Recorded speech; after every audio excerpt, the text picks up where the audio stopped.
외교부 출입하는 김치관 기자 나와 있습니다. 이번 주 외교부는 어떤 소식이 있습니까?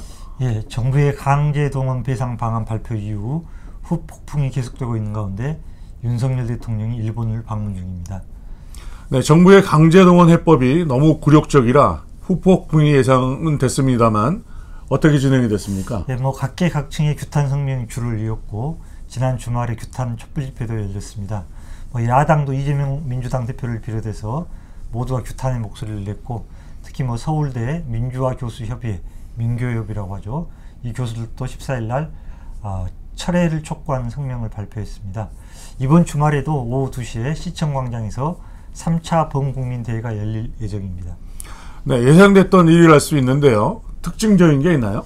예, 무엇보다도 피해 당사자들이 적극적으로 나선 점입니다. 예, 피해 당사자라고 하면 양금덕 할머니가 제일 먼저 떠오르는데요. 예, 그렇습니다. 지금 대법원에서 배상 판결을 받은 피해자, 즉 법률적으로 원고라고 하는데요. 네. 이런 확정 판결을 받은 원고는 미쓰비시 중공업과 신일본제철이라는 두 곳 15명입니다. 그런데 고령으로 모두 돌아가시고 현재 생존해 계신 분들은 3명에 불과합니다. 예, 미쓰비시 중공업 소송 원고인 양금덕 김성규 할머니, 그리고 일본제철 소송 원고인 이춘식 할아버지입니다. 일본제철은 4명의 원고 중에 유일한 생존자가 이춘식 할아버지입니다. 이 세 분이 13일 소송 대리인을 통해서 일제강제동원 피해자 지원재단에 내용 증명을 전달했습니다. 네, 어떤 내용의 내용 증명인가요? 네, 한마디로 제3자 변제를 허용하지 않겠다, 거부한 겁니다. 네. 내용을 보면 수신인은 의뢰인의 의사에 반하여 변제하지 않도록 해달라 이렇게 요청했습니다. 수신이라 하면은 정부가 판결급 지급 주체로 지정한 일제강제동원 피해자 지원재단이죠. 의뢰인은 원고, 그러니까 피해자분들을 말합니다. 그래서 재단은 피해 당사자 의사에 반하여 변제하지 말라는 뜻입니다. 네, 피해 당사자분들은 정부의 방안 발표 이전부터 3자 변제는 거부해 왔고 일본의 전범기업이 직접 사과하고 배상하라고 요구해 오지 않았나요? 그렇습니다. 수차례 공개적으로 이런 원칙적인 입장들을 밝혀왔습니다. 그런데도 정부가 이를 무시하고 재단을 통한 배상, 즉 3자 변제를 결정했기에 법률적으로 보다 분명한 입장을 밝히기 위해서 이번에 내용 증명을 보낸 것입니다.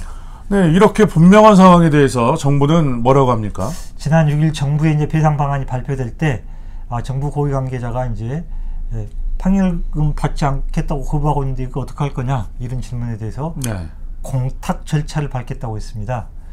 지난 15일에 외교부 정례 브리핑에서 임수석 대변인이 뭐라 했냐면, 지원재단의 변제금을 수령할지 여부는 원고분들 개개인의 법적 권리이고 각자의 입장에 따라서 결정하실 사안이다, 이렇게 말하면서도 정부는 앞으로도 재단과 함께 피해자와 유족 한 분 한 분을 직접 찾아뵙고 진전 상황을 충분히 설명하면서 이분들의 이해를 구하는 노력을 지속해 나갈 것이라고 딴전을 피웠습니다.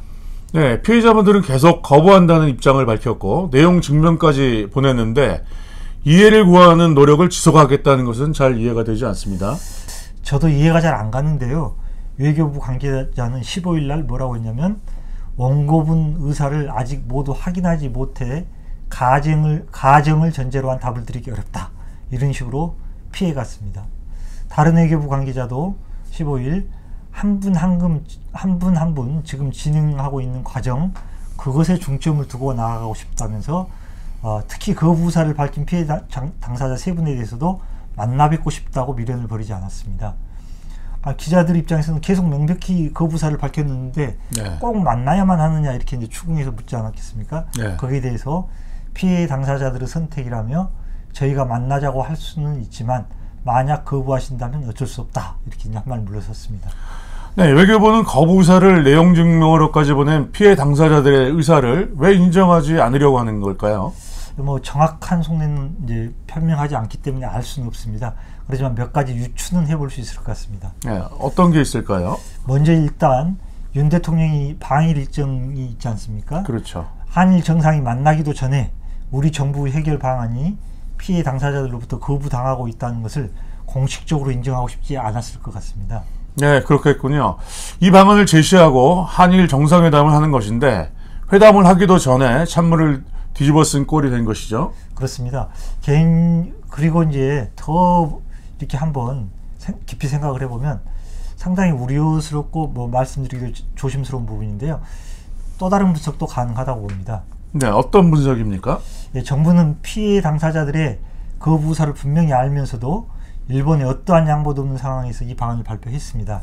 그러면서 피해자 당사자와 유족들을 만나서 정부 방안에 대해서 설명하고 이해를 구하겠다고까지 했습니다.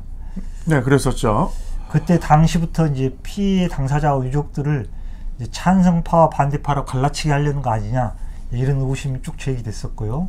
일부 유족들을 설득해서 2018년 대법원 판결 확정된 강제동원 이자료 채권, 즉 배상금을 판결금이라는 명목으로 받도록 하겠다는 구상이었었습니다. 네, 지금 정부 행보가 그런 수순으로 가고 있죠. 그렇습니다. 그것만 해도 이제 우리 피해 당사자와 유족들을 갈라치게 하는 아주 좀 못된 짓이랄까요? 못난 짓인데요. 그렇죠. 거기에 대해서 최근에는 거부 의사를 명백히 밝힌 세 분의 생존 피해 당사자, 이분들을 대상으로 공세에 나서는 것 아니냐, 이런 의구심이 듭니다. 네, 어떤 공세를 말하시는 건가요? 일단 정부 방안에 대해서 설명하고 이해를 구하겠다면서 만나겠다고 제안하고 있는데요. 피해 당사자들은 소송 대리인을 통해서 면담 요청에 대해서 거부 의사를 쭉 밝혀왔고 앞으로도 밝힐 것으로 보입니다. 물론 이제 국회나 집회 현장 등에서 직접 거부 의사를 여러 차례 밝히지 않았습니까? 그런데도 이제 정부는 직접 만나지 못해서 충분히 설명을 못했고 거부 의사도 직접 듣지 못했다고 하면서 이 프로세스가 마무리되지 못했다, 쉽게 말해서 유보 상태라고 간주하려고 하는 것 같습니다. 네, 거부 의사를 내용 증명으로까지 보냈는데도 유보 상태라는 건가요? 예, 행정 절차상 아직 당사자 확인을 거치지 않은 상태로 두는 일종의 꼼수인 거죠. 뿐만 아니라 이제 이런 말도 안 되는 지루한 과정을 거치면서 사회적 관심이 줄어들기를 기다리거나, 심지어는 피해 당사자분들이 다 고령이시지 않습니까? 그렇죠. 이분들이 돌아가실 날만 기다리는 거 아니냐, 이런 아주 참 생각하기도 끔찍한 이런 추정도 가능합니다. 또 하나 고약한 것은 소송 대리인이나 관련 단체들이 피해 당사자들을 에워싸고 시간만 흘려보내고 있다는 식으로 교묘하게 그 책임을 소송 대리인이나 관련 단체들에게 돌릴 수도 있다는 것이죠. 네, 듣고 보니까 이미 명백한 거부 의사를 수용하지 않고 있는 정부의 태도가 매우 의심스럽습니다. 더 지켜봐야 할 여지가 있는 것 같습니다. 예, 그렇습니다. 직접적인 이제 외교부 사안은 아니지만 또 한 가지 좀 다뤄보고 싶은 소식이 있습니다. 네. 예, 최근 국제 뉴스 중에서 한 가지 생각해 볼 대목이 있는 것 같습니다. 네, 무슨 내용인가요? 예, 지난 10일에 이란과 사우디아라비아가 2016년 단절한 외교 관계를 7년 만에 복원하기로 하고 2달 이내에 대사관과 공간을 열기로 합의한 이른바 관계 정상화 합의가 있었습니다. 네, 그 수니파와 시아파, 우리의 귀에도 익숙할 정도로 중동 문제의 핵심 당사국들이 화해를 해서 화제가 된 셈이네요. 예, 그렇습니다. 특히 이제 그 이란 최고 이제 국가안보위원회 위원장과 또 사우디의 국가안보보좌관이 중국 베이징에서 나흘 동안 회담을 하고 국교 정상화에 이제 최종 합의를 했는데요. 네. 양국 성명에는 이런 내용이 포함되어 있습니다. 대화를 마련하고 지원해준 중국 지도자들과 정부에 감사한다, 이런 내용이 포함됐습니다. 예, 중국이 중재를 해서 베이징에서 합의가 나왔다는 점도 눈에 띄네요. 네, 여러 매체들에서도 이 점을 잘 지적하고 중시하고 있습니다. 저는 이제 이 대목에서 2005년 9.19 공동성명을 좀 주목해보고 싶습니다. 네, 2차 북핵 위기 당시 6자회담을 통해 합의에 도달했던 거죠? 맞습니다. 사실 중국이 1840년에 1차 아편전쟁으로 서방의 무릎을 꿇은 뒤에 공산주의 혁명과 개혁개방을 거치면서 대국 굴기를 꾸준히 진행해 왔지 않습니까? 그렇죠. 그렇지만 아직도 힘이 부족해서 도광양해, 그러니까 눈빛을 감추고 실력을 키우자는 이런 기조를 쭉 유지해 왔었습니다. 네. 이제 그래서 흔히 2008년 베이징 올림픽을 중국의 대국 굴기의 상징으로 또는 분수령으로 이렇게 평가하고 있는데, 저는 2003년부터 베이징에서 진행된 6자 회담, 특히 특히 2005년 9.19 공동성명 채택이 중국의 대국 굴기의 신호탄이었다고 이렇게 봅니다. 흥미로운 분석인데요. 그 이유는 뭡니까? 예, 중국이 이제 핑퐁 외교로 상징되는 미중 관계 정상화와 개혁 개방으로 안보리 상임이사국에 이제 진출하고 경제적 성장도 급격하게 이루었습니다. 그렇지만 실제로는 국제 정치 무대에서 발언력은 미국에 비해서 현격이 뒤져 있던 것이 사실이었습니다. 네. 그런데 2003년 8월 1차 육자회담을 시작으로 해서 9.19 공동성명이 채택된 2005년 4차 2단계 육자회담까지, 그리고 또 그 이후에 9.19 공동성명의 이행 과정을 위한 육자회담까지 모두 중국이 의장국으로서 베이징에서 회담을 주재했습니다. 중국으로서는 첫 국제무대에서 중요한 역할을 담당한 역사적인 의미가 있는 것으로 평가가 됩니다. 네, 당시 김시관 기자도 베이징 현장 취재를 했던 것으로 알고 있는데 당시 중국 측 분위기는 어땠습니까? 예, 국가적 행사로 대대적으로 신경을 썼는데요. 국빈을 맞이하는 갸오이타이라고 하죠. 조어대, 여기에서 매번 회담장을 빌려줬고, 실제로 회담이 교착 상태에 빠지면 중국 수석 대표가 팔을 걷어붙이고 중재에 나선 것도 여러 번이었습니다. 한 번은 중국이 스스로 자신들이 의장국으로서 얼마나 최선을 다하고 있는지를 보도자료를 통해서 이렇게 설명하게 되는데, 거기에 보면 참 재미있는 게 있는데요. 네. 우리가 생수 몇 통을 지원했다, 이런 사실까지 적시하게 됐습니다. 네. 한반도 문제를 6개국이 논의하는 자리가 중국에서 열렸고 중국이 의장국을 맡았으니 각별한 의미가 있었겠습니다. 예.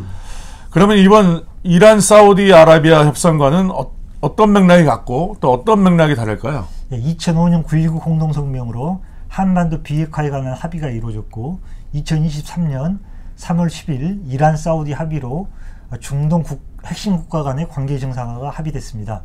모두 중국 베이징에서 중국이 판을 깔았다는 점에서 중국의 대국 굴기를 국제 정치학적 측면에서 과시한 것으로 볼 수 있습니다. 네. 그러나 무엇보다도 2005년 육자회담 당시에는 미중 관계가 협조적인 관계였고 미국이 또 육자회담의 중요 당사국이었다고 한다면, 지금은 미중 간 갈등이 본격화된 상태에서 미국이 아예 빠진 상태에서 중국의 중재로 이란 사우디 합의가 성사됐다는 점이 다른 점이라고 할 수 있습니다. 네. 요약해서 말씀드리면 2005년 육자회담 9.19 공동성명은 미중 협력 속에 미국도 주요 당사국으로 참여한 중국의 첫 국제정치 무대 등장이었다고 한다면, 2023년 이란 사우디 합의는 미중 패권 경쟁 구도 하에서 미국을 제치고 중국이 첫 주연 배우로 등장한 무대였다고 평가할 수 있겠습니다. 네, 잘 들었습니다. 지금까지 외교부 출입하는 김치관 기자였습니다. 수고하셨습니다. 수고하셨습니다.